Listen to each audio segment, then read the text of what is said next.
Tem verdades que você já ouviu, e tem verdades que foram mantidas em silêncio, porque são grandes demais, aterradoras demais, celestiais demais. E essa é uma delas. Hoje você vai descobrir quem realmente é Miguel. E por que ele não é mencionado em qualquer ocasião? Porque quando o nome dele aparece, é sinal de guerra. Miguel não é um mensageiro, não vem com flores, não fala de paz. Ele desce quando o céu está em risco, quando a ameaça não é humana, mas espiritual. A Bíblia o chama de arcanjo, mas isso é só a superfície. Em Daniel 10, ele é revelado como um dos primeiros príncipes, uma patente espiritual de comando. Ele não segue ordens comuns, ele lidera tropas celestiais. Em Judas 1:9, ele aparece em uma das cenas mais ocultas da Bíblia, disputando o corpo de Moisés com o próprio Satanás. Mas nem ali ele se exaltou, apenas declarou: "O Senhor te repreenda." Uma frase curta, mas carregada de fogo. E em Apocalipse 12, quando o céu está prestes a ser invadido, é Miguel quem se levanta com espada em punho e expulsa o dragão, expulsa o orgulho, expulsa o caos. Você precisa entender, Miguel é o braço armado da glória de Deus. É o rugido do céu quando o inferno levanta a voz. É a justiça divina encarnada em luz. O nome dele não é simbólico. Quem é como Deus? Essa frase não é apenas um nome, é um lembrete para os orgulhosos, é uma declaração de guerra contra todo espírito que se exalta acima do Criador. Miguel não aparece para todos. Ele é convocado, ele é ativado por guerras espirituais reais. Se ele se move, é porque algo grande está em jogo. É porque o céu precisa responder, não com palavras, mas com autoridade. E a verdade é, Miguel ainda está lutando. Agora que você sabe quem ele é, a única pergunta é: ele está lutando por você ou ainda está esperando você se posicionar?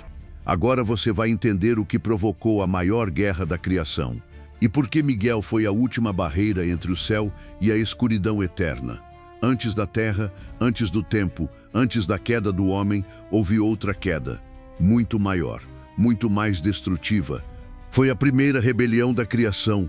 E ela não começou entre homens, mas entre anjos. O nome dele era Lúcifer, o mais belo, o mais luminoso, o mais próximo do trono. Em Ezequiel 28, a Bíblia descreve sua glória. Estavas no Éden, jardim de Deus, cobrias-te de toda pedra preciosa. Tu eras o querubim ungido para proteger. Lúcifer não era só belo. Ele era poderoso, era um querubim da guarda, tocado pelo próprio fogo de Deus, perfeito em caminhos, até que o orgulho entrou no seu coração. E então, ele caiu. Mas não caiu sozinho. Em Apocalipse 12 está escrito que ele arrastou com a cauda 1/3 das estrelas do céu. Estrelas, uma palavra simbólica para anjos, milhões de seres celestiais que se rebelaram com ele. Mas por quê? Em Isaías 14 está escrito o motivo: subirei ao céu, acima das estrelas de Deus exaltarei meu trono, serei semelhante ao Altíssimo. Lúcifer queria glória, queria o lugar de Deus. Ele não queria mais servir, queria ser servido. E foi nesse momento, nesse pensamento, que o céu tremeu. A harmonia perfeita da eternidade foi quebrada. O louvor se tornou silêncio. A adoração virou confronto, o impensável aconteceu, houve divisão nos céus. E aqui entra Miguel, porque onde há rebelião, há guerra. E Miguel não tolera usurpação. Ele representa o cuidado de Deus, a força da lealdade, a espada da justiça. Na rebelião mais antiga do universo, ele se levantou com fogo nos olhos e a espada na mão. O tempo da diplomacia havia acabado, agora era guerra. Foi o dia em que o céu deixou de cantar e começou a gritar. A eternidade perfeita foi rasgada pela espada da rebelião. Lúcifer, que antes liderava o louvor do trono, agora liderava uma revolta contra o próprio Criador. Ele não vinha sozinho. 1/3 dos anjos, envenenados por seu orgulho, formaram o exército da desobediência. E o céu, que antes era um só, se dividiu em luz e trevas, verdade e mentira, glória e ambição. E foi nesse instante que Miguel se levantou, não com palavras, não com argumentos, com espada. A Bíblia diz em Apocalipse 12, houve guerra no céu. Miguel e seus anjos lutaram contra o dragão, e o dragão e os seus anjos lutaram, mas não prevaleceram. Você consegue imaginar isso? Anjos colidindo em meio a trovões, espadas de luz cortando o firmamento, feixes de glória, relâmpagos celestiais e gritos que ecoaram pela eternidade. Era mais do que uma batalha, era um julgamento, um extermínio da rebelião. Miguel não hesitou, ele não duvidou. Ele avançou. Com sua legião de guerreiros fiéis, ele desceu como um raio sobre o exército de Lúcifer. E então aconteceu. Lúcifer, o portador da luz, foi lançado para fora do céu. A Bíblia diz: foi expulso o grande dragão, a antiga serpente. Ele foi lançado na terra e com ele seus anjos caíram. O céu se purificou, mas a terra se tornou o novo campo de batalha. A guerra mudou de lugar, mas nunca acabou. E a missão de Miguel também não terminou, porque a serpente agora rasteja entre os homens, e a batalha espiritual continua. Quando Miguel venceu, o céu ficou em silêncio, mas o estrondo da queda foi ouvido no universo inteiro. A Bíblia diz que Satanás foi lançado na terra. Ele e seus anjos foram expulsos da presença de Deus e caíram como relâmpagos. Jesus mesmo confirmou isso em Lucas 10:18. Eu via Satanás cair do céu como um raio. Mas entenda, Satanás não caiu inconsciente, ele caiu com ódio, com rancor, com sede de vingança. A Terra, que antes era apenas um planeta na criação, agora se tornava um campo de guerra. O céu havia expulsado o dragão, mas o homem agora teria que resisti-lo. A serpente que enganou Eva não era só um animal, era o próprio Lúcifer disfarçado, a mesma entidade caída, a mesma ambição, o mesmo espírito de rebelião, agora camuflado entre os homens. Desde o Éden, ele tenta repetir a mesma estratégia: questionar Deus, gerar dúvida, subverter a ordem divina, e desde então, todo ser humano já nasce dentro de uma guerra espiritual. Uma guerra que começou antes do tempo e que ainda não terminou. A queda de Satanás não foi apenas um evento cósmico, foi o início de uma resistência maligna contra tudo o que é santo, contra tudo o que é de Deus. E aqui está o ponto mais assustador: ele ainda tem acesso a este mundo, ele age nas sombras, influenciando, distorcendo, oprimindo, controlando por trás de sistemas, ideologias, estruturas e até pessoas. É por isso que a missão de Miguel não acabou, porque onde há opressão, ele guerreia, onde há oração, ele se move. Você acha que Miguel parou de lutar depois que expulsou Satanás do céu? Então você precisa ouvir isso com atenção, porque o que vou te mostrar agora expõe uma das guerras invisíveis mais importantes de toda a Bíblia. Daniel capítulo 10. O profeta está em jejum. O coração dele está angustiado. Ele quer respostas, mas o céu parece em silêncio. Dia 1, ele ora. Dia 2, ele jejua. Dia 5, ele chora.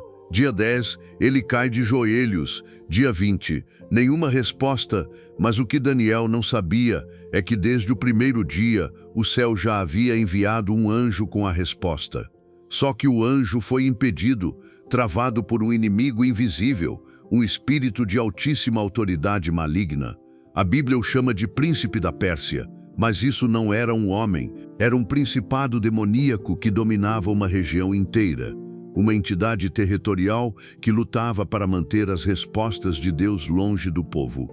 Durante 21 dias, esse anjo ficou travado, preso em batalha, sem força para romper, até que Miguel entrou na guerra.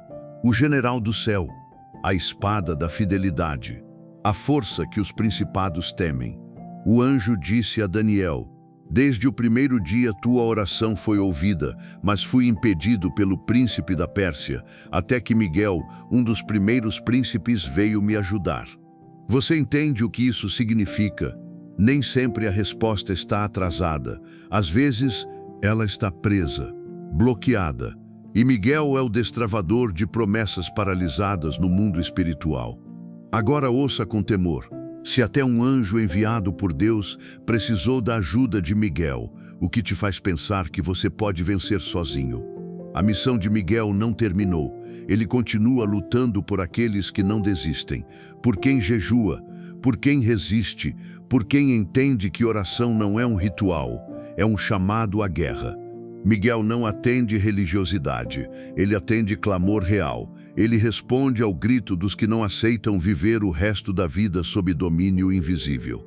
Se você sente que algo está travado, que as respostas não chegam, que você está sendo cercado por escuridão, talvez Miguel já esteja em guerra por você agora, ou talvez ele esteja esperando o seu grito. O mundo caminha para o fim, mas o fim não será silêncio, será guerra. A maior de todas, a última. A Bíblia chama isso de a grande tribulação, um tempo onde o mal tomará proporções globais, onde o anticristo governará com engano e o povo fiel será perseguido como nunca antes, mas Deus nunca fica sem resposta. E quando as forças do inferno se levantarem contra os santos, Miguel se levantará novamente. Em Apocalipse 12, a cena se repete. Houve guerra no céu, Miguel e seus anjos lutaram contra o dragão e o dragão não prevaleceu. O dragão é Satanás, o mesmo que caiu, o mesmo que enganou. Agora, tentando tomar o trono pela última vez, Miguel lidera a linha de frente, com espada flamejante, com armadura de luz, com milhões de anjos atrás dele, mas dessa vez ele não estará sozinho. A Bíblia diz em Daniel 12, naquele tempo se levantará Miguel, o grande príncipe que protege os filhos do teu povo, e haverá um tempo de angústia qual nunca houve. É nesse tempo que os fiéis lutarão ao lado dos anjos. Homens e mulheres selados por Deus, que não se curvaram ao sistema, que resistiram ao engano, que mantiveram a fé, mesmo quando o mundo inteiro virou as costas para o céu. Você já parou para pensar nisso? No fim, Miguel estará na frente, e atrás dele, os que permaneceram, os que não se venderam, os que foram até o fim. A última guerra não será entre nações, será entre reinos, reino das trevas e reino da luz, e você precisa decidir de que lado estará. Agora que você sabe quem é Miguel, agora que entendeu a guerra, a pergunta é inevitável: como ativar essa proteção? Como colocar Miguel em batalha por mim? A resposta é simples, mas profunda: fé verdadeira, clamor real e vida de resistência. Miguel não responde a palavras vazias, ele não é movido por orações automáticas, ele não se manifesta por obrigação, mas por convocação espiritual. Quando Daniel orou, Miguel veio. Quando o céu foi ameaçado, Miguel se levantou. Quando os santos forem perseguidos, Miguel liderará. Ele é o anjo da guerra espiritual, o defensor dos que não se curvam, o escudo dos que permanecem fiéis até o fim. Mas você precisa entender, existem portas que só se abrem com jejum, existem resistências que só caem com clamor contínuo, e existem lutas que só terminam quando Miguel entra no campo. Por isso, se sua vida está travada, se há opressão constante, ataques invisíveis, angústia sem nome, talvez a guerra já tenha começado. Mas você ainda não respondeu. E agora é a hora, com fé firme e palavras que queimam. E quando o inimigo te cercar, lembre-se, você tem um guerreiro ao seu lado. Você tem Miguel. Se esse conteúdo despertou algo dentro de você, clique em seguir agora, comente "Miguel lute por mim" e junte-se àqueles que não se curvam diante das trevas. Nos próximos vídeos, vamos orar juntos, e se você ficar até o fim, vai descobrir o poder de ter o céu lutando por você.